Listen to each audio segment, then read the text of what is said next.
नमस्कार साथियों। तो आज है 23 अगस्त 2026। दोस्तों, बात करेंगे इस वीडियो में कुछ इंपॉर्टेंट कंपनी की शेयर्स के ऊपर, कुछ इंपॉर्टेंट अपडेट्स या कुछ इंपॉर्टेंट न्यूज है। तो चलिए एक एक करके कवर करते हैं। अच्छा, वैसे दोस्तों, क्या आपको पता है कि आप अगर इस चैनल की मेंबर्स हो तो आपकी जितने भी कमेंट्स आएगा, जितने भी क्वेरीज है, जितने भी क्वेश्चन है, उसका मैं डायरेक्टली रिप्लाई कर दूंगा कमेंट बॉक्स में ही। तो उसके लिए सिर्फ आप इस चैनल की जो ज्वाइन बटन है इसको प्रेस करके मेंबरशिप ले लेना, जो शुरुआत होता है ओनली 59 रुपीज से। और आई थिंक कि आज की डेट में हर कोई अफोर्ड कर सकता है 59 रुपीज। और स्पेशली दोस्तों, पोर्टफोलियो रिव्यू करने के लिए प्लैटिनम कार्ड जरूर लेना। ओके, चलो आगे बढ़ते हैं। TD power system limited power sector की एक शानदार कंपनी, अच्छी रिटर्न दिया है। बट दोस्तों, प्रॉब्लम क्या है पता है? मान लीजिए कि आप इस कंपनी की शेयर होल्डर है और ये जो शेयर आज आपको लगभग 1,500 1,540 के भाव में दिख रहा है ना, मतलब शुक्रवार के दिन क्लोजिंग दिया।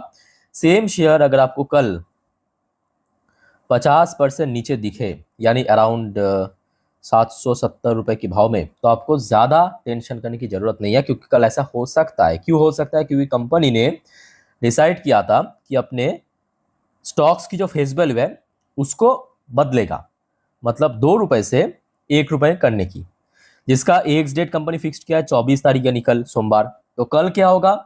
इसकी स्टॉक मतलब स्टॉक्स की जो फेस वैल्यू वो तो 2 से 1 हो जाएगा, और उसके साथ साथ जो शेयर की प्राइस है वो आधा हो जाएगा। क्लियर? तो कल दोस्तों इसके ऊपर नजर रखना, खास करके अगर आपके पास टीडी पावर सिस्टम की शेयर है तो। और रिटर्न्स की प्रोफाइल देखिए, अच्छी कंपनी है। मतलब चाहे 1 साल की बात करें, 195% की रिटर्न दिया, तो आप अच्छे से समझ पा रहे हो कि मतलब पिछले 1 साल में न जाने कितना कुछ हुआ। 5 साल की बात करें, शेयर लगभग अपना पीक में चल रहा है। बैक टू बैक परफॉर्मेंस भी मोस्ट इंपॉर्टेंटली कंपनी अच्छा दे रहा है, चाहे प्रॉफिट की सेगमेंट पे हो, रेवेन्यू के सेगमेंट पे हो। ठीक है। अच्छा, नेक्स्ट दोस्तों बात करेंगे Indian oil corporation, IOC. IOC के ऊपर जो अपडेट है, देखिए, भारत और मॉरिशस ने एक एग्रीमेंट साइन किया, लॉन्ग टर्म एग्रीमेंट। क्या? कि यहाँ से हम जो क्रूड ऑयल है, फ्यूल, उसको सप्लाई करेंगे। जो एक्चुअली करेगा आईओसी, भारत की तरफ से, इंडियन ऑयल कॉर्पोरेशन। तो इसमें फायदा क्या होगा? देखिए, मॉरिशस और भारत की जो डिस्टेंस है, दूरी है, वो उतना ज़्यादा नहीं है। तो जिस वजह से ट्रांसपोर्टेशन जो कॉस्ट है वो काफ़ी बच जाएगा। बचेगा कि नहीं? बचेगा, बिल्कुल बचेगा। तो बचने के कारण जो कंपनी उसमें इन्वॉल्व रहेगा उसका मार्जिन ब्रॉड हो जाएगा, मतलब जो प्रॉफिटेबिलिटी है वो बेसिकली बढ़ जाएगा। और वो होगा आईओसी, क्योंकि आईओसी यहाँ पे पार्टिसिपेट कर रहा है, मतलब इस एग्रीमेंट पे। अच्छा, अगर हम आईओसी की पॉइंट ऑफ व्यू से बात करें, कंपनी डिविडेंड के मुद्दे पे बहुत अच्छी है। अब क्योंकि सरकारी कंपनी है, ऊपर से जियोपॉलिटिकल टेंशन, ऑयल प्राइस बढ़ जाना, तो जिस वजह से अगर आप देखेंगे शेयर में काफ़ी ज़्यादा फ्लक्चुएशन देखने को मिला। ठीक है। अब देखिए, सरकारी कंपनियां तो आप यहाँ पे बहुत ज़्यादा एक्सपेक्ट नहीं कर सकते, बट हाँ, एक बात सच है कि आपको सालाना कुछ रिटर्न मिले ना मिले पॉजिटिव नेगेटिव में, बट आपको 6% डिविडेंड के थ्रू तो मिल ही जाएगा रिटर्न। इतना तो कंफर्म है सरकारी कंपनी में। ठीक है। कोल इंडिया, आईओसी, बीपीसीएल बहुत अच्छा डिविडेंड पे करता है। अच्छा, नेक्स्ट दोस्तों हम बात करेंगे दो शेयर के ऊपर। एक हो गया आपका आईसीआईसी बैंक, दूसरा हो गया आपका इटर्नल। मुद्दा क्या है? आज की डेट में, मतलब 23 तारीख को, कुछ ब्रोकरेज फर्म ने इन दो शेयर को, दो नहीं और भी है, बट मेनली हम दो को ही चर्चा करेंगे, दो को यहाँ पे अपग्रेड किया रेटिंग टारगेट। फटाफट देखिए, जैसे कि इटर्नल को ब्रेनस्टेन ने पिक किया है। ब्रेनस्टेन जो कि बाहर की एक ब्रोकरेज कंपनी ने, ये एक तो देखिए रेटिंग अपग्रेड किया है, बाई करने की रेटिंग दिया है, साथ में जो टारगेट दिया है, टारगेट नहीं दिया, सिर्फ रेटिंग ही अपग्रेड किया बाई करने की। अच्छा, टारगेट दिया आपके एमकाई ग्लोबल ने बाई करने की रेटिंग के साथ 400 रुपए की टारगेट दी टनल पे, जो कि 40% ऊपर टारगेट। ठीक है। अच्छा, नेक्स्ट देखिए आईसीआईसी बैंक। आईसीआईसी बैंक को कवर किया गोल्डमैन सैच ने बाई करने की रेटिंग के साथ 1,935 रुपए की टारगेट दिया, मतलब बहुत ऊपर, 37% अपसाइड। Got it. अच्छा, आनंद राठी ने भी कवर किया है, बाई करने की रेटिंग के साथ 1,746 की टारगेट है, जो कि लगभग 20-21% अपसाइड। तो ये दो शेयर को दोस्तों कल नजर रखना। अच्छा, अगर हम स्पेसिफिकली शेयर माफिक बात करें तो इटर्नल की शेयर देखिए रिसेंटली बहुत अच्छा रिकवर किया, पर इसकी जो लाइफ टाइम हाई है, मतलब 350 में, अगर गलत नहीं हो तो, हाँ 350, वहां पे एक स्ट्रॉन्ग रेजिस्टेंस फेस कर सकता है। सो जिस वजह से 350 हो गया इटर्नल के लिए एक strong resistance come near term target. Lower side में, क्योंकि शेयर ऑलरेडी 300 की जो इंपॉर्टेंट लेवल उसको ब्रेक करके आने के कारण 300 हो गया एक स्ट्रॉन्ग बेस लेवल या सपोर्ट लेवल, तो ये हो गया आपका सपोर्ट, ये हो गया target plus resistance.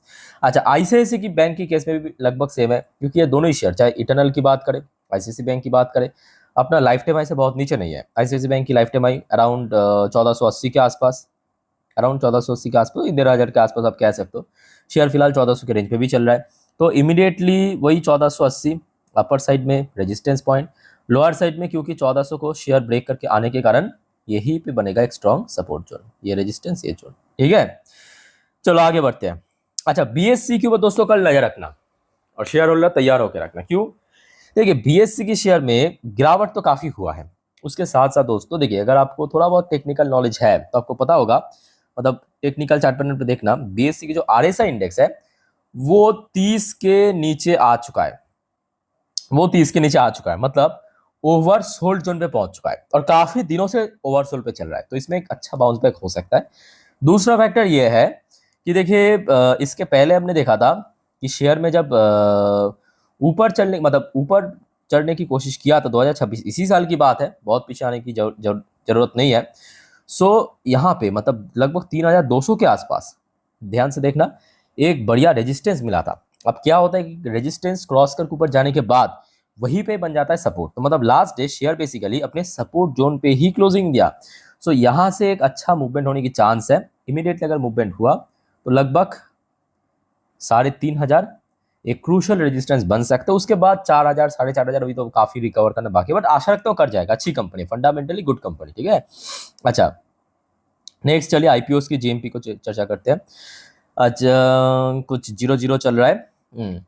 Quick forensic solution 67% की प्रीमियम, लुमिनो इंडस्ट्री 59% की प्रीमियम, अनु प्रोजेक्ट 4% की प्रीमियम, सुमैक्स इंजीनियरिंग 31% की प्रीमियम, स्काईवे एयर 25% की प्रीमियम, हाईटेक इंजीनियर 54% की premium, SIM biotech pharma lab 41% की प्रीमियम, ऑगमॉन्ट इंटरप्राइज 48% की प्रीमियम, टेमसेन इंस्ट्रूमेंट 104% की प्रीमियम, सॉलिड प्रीमियम चल रहा है।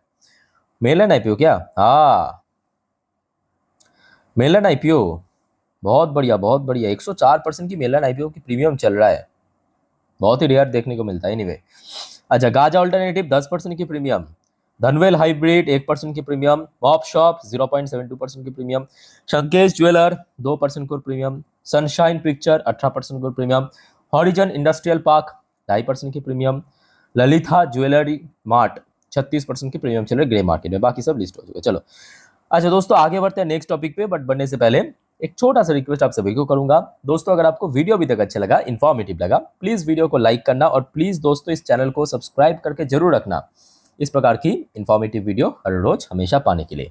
अब क्योंकि देखिए कल बाजार खुलेगा, तो कल दोस्तों बाजार खुलने से पहले आज रात की जो 10:30 की वीडियो मैं अपलोड करूंगा इस चैनल पे, जिस पर हम नेक्स्ट डे मार्केट प्रेडिक्शन, पूरे दिन बाजार की अपडेट को डिटेल में चर्चा करने वाले हैं, कृपया मिस मत करना। आपको कल बाजार के बारे में सारे जानकारी दे दूंगा उस वीडियो में, ठीक है। तो चैनल को अभी सब्सक्राइब करके रख दीजिए। अच्छा, हमारे एचएल के ऊपर भी कुछ अपडेट है। एचएल की शेयर तो बार बार 5,000 पे स्ट्रगल करा है, और ये मैं कहूँगा कोई शॉकिंग बात नहीं है, क्योंकि इतने सालों बाद फिर से 5,000 को क्रॉस करने की कोशिश कर रहा है, तो मुश्किल तो होगा। बट फिलहाल दोस्तों एक बढ़िया न्यूज निकल के आ रहा है। न्यूज क्या है? एचएल की एक अपकमिंग प्रोडक्ट यानी तेजस मार्क 2 टारगेट रखा है 85% indigenous content, clear, marking major leap in India fight self reliance. देखिए, इसके पहले जब तेजस मार्क 2 की बात हो रहा था, तब टारगेट था अराउंड 70-75% के आसपास। तो उस टारगेट को एचएल ने रिसेंटली, मतलब कह सकते हो कि बहुत सारे प्रोडक्ट को बाहर से खरीदने के बजाय खुद बना रहा है, या तो डोमेस्टिक जो कंपनी है उसके थ्रू पिक कर रहा है, तो जिस वजह से जो इंडिजिनियस जो पार्ट है वो 70% से बढ़ के 85% तक पहुंचने का चांस है इस बार, जो कि अपने आप में बहुत अच्छी बात। अब देखिए, जितना कम डिपेंड रहेगा उतना ही बढ़िया। बट प्रॉब्लम यह है कि इंजन, जो कोई भी फाइटर जेट की मेन पार्ट है इंजन, वो तो भाई साहब बाहर से ही खरीदना पड़ रहा है अभी। उसको जब तक ना रिप्लेस कर दे तब तक आई थिंक कि थोड़ा मुझे, बट ओवरऑल बात करें ठीक है, अच्छी न्यूज़ है। आशा रखता हूँ कि अगर देखिए कल बाजार की सेंटिमेंट के ऊपर भी बहुत कुछ डिपेंड जरूर करेगा, बट अगर मार्केट साथ दे दिया तो कल एक और ट्राई हो सकता है, मतलब शेयर ट्राई ले सकता है 5,000 को, ना केवल रिक्लेम करना, वहाँ पे होल्ड करना एक्चुअली जरूरी है, मतलब स्टे करना जरूरी है, ठीक है। तो फिलहाल वही 5,000 की लेवल इंपॉर्टेंट है। अच्छा, नेक्स्ट दोस्तों बात करेंगे एनएचपीसी के ऊपर। एनएचपीसी को भी कुछ बढ़िया अपडेट क्या है, ध्यान से समझना। अच्छा, आपको पता होगा पिछले 2 साल की बात है, पिछले 2 साल की मैं बात कर रहा हूँ।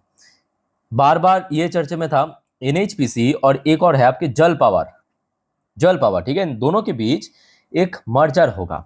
आप कहेंगे ये तो गुड न्यूज़ है, मतलब मर्जर मर्जर होगा मतलब वैल्यूएशन बढ़े, नहीं, बात ऐसा नहीं है। ये जो कंपनी है जल पावर, ये बेसिकली लॉस मेकिंग कंपनी है, याद रखना। तो जिस वजह से इस मर्जर को लेके मार्केट एक्चुअली उतना खुश नहीं था, समझ आ रहा है बात। तो आज मतलब रिसेंटली कंपनी ने इन्फॉर्म किया है, ये जो जल पावर और एनएचपीसी के बीच जो एमलगमेशन या मर्जर होने वाला है, उसको कंपनी ने फिलहाल फाइनल हियरिंग के लिए पोस्टपोन कर दिया। क्लियर, तो ये एक बहुत इंपॉर्टेंट अपडेट है। बाकी देखा जाए, देखिए अभी टाइम लगेगा क्योंकि शेयर में अभी वॉल्यूम भी उतना ज़्यादा नहीं है, 76 लाख के आसपास share trade, but deliverable percentage अच्छा 46% के आसपास हमें देखने को मिला है। अच्छा, एनएचपीसी के लिए इमीडिएटली मैं कहूँगा 80 को ऊपर होल्ड करना, मतलब जाना जाके होल्ड करना जरूरी है।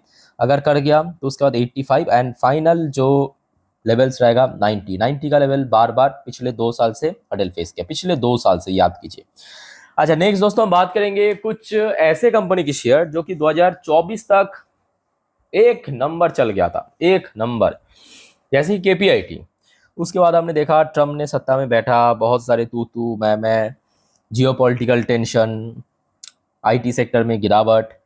केपीआईटी भी उनमें से एक कंपनी है जिसकी शेयर लगभग 1700-1800 से गिरते गिरते आज 500-600 के रेंज पे पहुंच चुका है। लगभग 67-70% की ह्यूज करेक्शन आप कह सकते हो इसमें हमें देखने को मिला, ठीक है। अब देखिए यहाँ पे बहुत सारे सवाल आता है कि सर क्या करें, हम लॉस में है। तो देखिए जब लॉस में हो तो यहाँ पे ऑब्वियसली जब तक आप अपना लॉस बुक करते हो तो आप लॉस नहीं हो, ये सिर्फ एक टेम्पोररी लॉस है, ठीक है। अब कब शेयर रिकवर करेगा, सबसे पहला सवाल। तो देखिए शेयर तभी रिकवर करेगा, एटलीस्ट एक क्वार्टर कंपनी को अच्छा निकलना पड़ेगा। जैसे Q4 हमने देखा बहुत खराब था, Q1 भी अगर आप देखेंगे रेवेन्यू फिर भी चलो ठीक है, 8-9% की ग्रोथ मिनिमम रखा है, बट कंपनी की मार्जिन बैक टू बैक गिर जाने के कारण कंपनी की जो प्रॉफिट है उसमें 30% करके ड्रॉप हो रहा है। तो ये जब तक ना बंद होगा, मतलब एटलीस्ट कुछ रिकवरी चाहिए कंपनी की परफॉर्मेंस में, तो कहीं ना कहीं शेयर स्टेबल तरीके से रिकवर हो सकता है। मतलब जैसे कि एकदम मैं ये नहीं कहूँगा कि जो पुराने लेवल 1,500-1,700 वहाँ तक पहुँच जाएगा, बट रिकवर करेगा थोड़ा थोड़ा करके। अपर साइड में बात करें तो प्रीवियस जहाँ पे बार बार शेयर हडल फेस सपोर्ट मिला था, यानी 650-700, वही वे बनेगा आज की डेट में रेजिस्टेंस लेवल। सेम दोस्तों एक और कंपनी है, बट इसमें दोस्तों अभी ब्रेकआउट होने का चांस है। बहुत कम लोगों को मतलब जो न्यू इन्वेस्टर्स है उनको कम पता है इस कंपनी के बारे में। एस्ट्रल लिमिटेड पीवीसी प्रोडक्ट बनाता है कंपनी, नाम सुना होगा। प्लास्टिक में मतलब जो भी पॉलीमर प्रोडक्ट या पीवीसी प्रोडक्ट बनाते हैं, इसकी रिटर्न्स की प्रोफाइल अगर आप देखेंगे 2024 तक, आप लिटरली फैन बन जाएंगे कंपनी की, सीरियसली कह रहा हूँ। देखिए शेयर ने लिस्ट हुआ था 2007 से लेकर 24 तक, शेयर ने लगभग 17 सालों में 57,000% को रिटर्न दिया, 17 सालों में। जस्ट इमेजिन कि उसके बाद तो वही ट्रम्प आके बैठा, महंगाई, एक्सपोर्ट कम होना, बट कंपनी की हाल ही में मतलब रिसेंटली जो Q1 बीता है वो बहुत बढ़िया रहा, और शेयर दोस्तों फुल स्टेबल है 1,500 के ऊपर। अभी देखिए यहाँ पे ब्रेकआउट होने का एक बहुत बड़ा चांस है। ब्रेकआउट कौन सी लेवल की मैं बात कर रहा हूँ, जहाँ पे शेयर रिसेंटली पहुँच गया था आपके मार्च 2026 पे, यानी 1700 पे। इस लेवल को अगर क्रॉस कर लिया तो शेयर ऊपर 2000 की तरफ बढ़ेगा। अगर कर गया तो इसका जो लाइफ टाइम हाई 2024 में हिट किया था, यानी 2400-2500, वहां तक भी पहुंच सकता है, क्योंकि शेयर में जितना खराब सिचुएशन है वो ऑलरेडी क्रॉस हो चुका है, ठीक है। तो दोस्तों और कोई आपका कंफ्यूजन या डाउट है कमेंट करके पूछिए। वीडियो अच्छा लगे तो लाइक करना, चैनल को सब्सक्राइब करके रखना, और आगे आने वाले कोई वीडियो मिस मत करना, ठीक है। तो मिलते हैं नेक्स्ट वीडियो में, टेक केयर, बाय बाय, जय हिंद।